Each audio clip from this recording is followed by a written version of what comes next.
Oke, Om Swastiastu. Nah, jadi di sini perkenalkan nama saya Igede Vigo Deka Pratama dengan NIM 2015091019.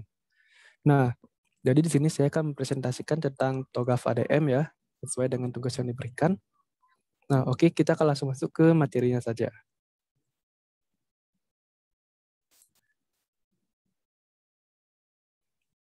Oke, jadi sebelum masuk ke TOGAF terlebih dahulu, alangkah baiknya kita mengetahui apa itu pendekatan sistem ya, karena TOGAF ini berhubungan dengan pendekatan sistem. Nah, jadi pendekatan sistem itu dapat diartikan sebagai sebuah teori dari sistem, terapan, dan desain sistem serta cara memahami suatu sistem dengan melihat keseluruhan dari sistem itu sendiri, dengan mempelajarinya dengan input, proses output, dan output. Nah, jadi ini adalah ilustrasi skema ya dari adanya pendekatan sistem. Jadi awal dari adanya pendekatan sistem itu adalah sebuah masalah. Nah, jadi dari masalah-masalah itu kita membutuhkan berbagai macam elemen ya untuk dapat menciptakan sebuah solusi. Di antaranya ada standar, ada informasi, berbagai solusi alternatif, dan kendala. Nah, jadi beberapa elemen itu akan digabungkan ya, jadi sebuah pemecahan masalah atau manajer, hingga akhirnya akan menjadi sebuah solusi atau pemecahan dari sebuah masalah. Oke, enterprise architecture. Nah, jadi enterprise architecture itu adalah rencana struktur atau bisa disebut sebagai blueprint yang dibuat teknologi informasi sebagai support kebutuhan bisnis atau perusahaan. Nah, setelah kita mengetahui apa itu arsitektur, pasti kita tidak akan lepas dari yang namanya TOGAF. Nah, jadi TOGAF itu sendiri adalah sebuah kerangka kerja arsitektur yang menyediakan metode dan berbagai tool dalam proses pengembangan data untuk membantu merencanakan arsitektur enterprise. Nah, ini adalah subtopik dari TOGAF itu sendiri, yaitu adalah ADM. Jadi, ADM itu merupakan metodologi logis ya dari TOGAF yang memiliki beberapa macam fase untuk mengembangkan dan pemeliharaan teknik arsitektur dari organisasi perusahaan. Nah, jadi metode ADM ini terdiri dari 8 fase ya, dari fase A sampai fase H dengan 2 tahapan khusus. Nah, jadi 2 tahapan khusus ini adalah yang pertama ada tahap preliminary, itu adalah tahap penentuan tempat dan subjek penelitian. Selanjutnya ada tahap manajemen kebutuhan.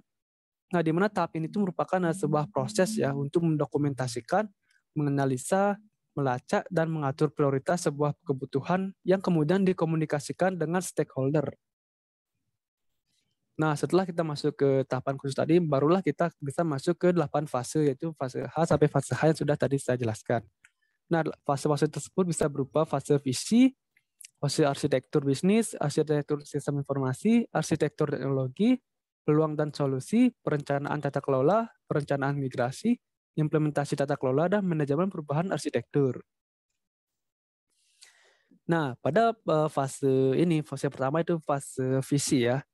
Pada fase ini akan mendeskripsikan fase awal metode pengembangan arsitektur atau ADM, yaitu dimulai dengan menerima permintaan arsitektur kerja dari perusahaan atau organisasi. Nah, sekarang kita masuk ke fase kedua, yaitu arsitektur bisnis. Nah, fase ini akan menjelaskan bagaimana arsitektur bisnis sebagai pendukung visi dari arsitektur yang disepakati bersama.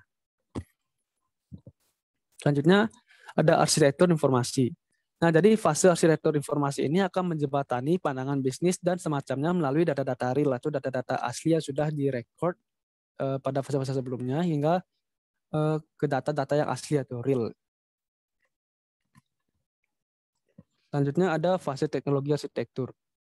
Nah, pada fase ini sangat berperan ya untuk menetapkan korespondensi teknologi dan fisik dari elemen yang dikembangkan selama dalam satu fase sebelumnya. Nah, selanjutnya ada fase peluang dan solusi. Nah, fase ini akan menggabungkan hasil dari elaborasi fase B, C, dan D yang merupakan arsitektur persyaratan dan kesenjangan. Nah, jadi ketiga arsitektur itu yang dimaksud adalah B, C, D itu adalah arsitektur bisnis, arsitektur sistem informasi, dan arsitektur teknologi. Oke, selanjutnya ada fase perencanaan migrasi.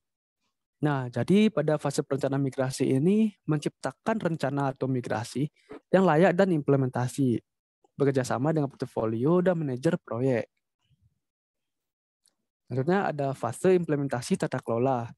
Nah, fase ini akan menetapkan versi definitif atau kontrak arsitektur dengan pelaksanaan proyek. Itu termasuk juga dengan rekomendasi dari Dewan Arsitektur. Selanjutnya ada fase manajemen perubahan. Nah, fase manajemen perubahan ini akan menyusun pengelolaan perubahan arsitektur yang baru.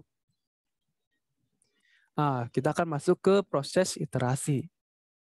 Jadi pada proses iterasi ini kita dapat mengetahui ya bahwa TOGAF itu merekomendasikan pendekatan iterasi dan menyediakan best practice akan hal tersebut. Nah, jadi hasilnya itu adalah pentahapan sebagai berikut, yaitu adalah tahapan visi. Selanjutnya ada iterasi 1, 2, 3, itu terdiri dari masing-masing bisnisnya, masing-masing sistemnya, dan masing-masing teknologinya.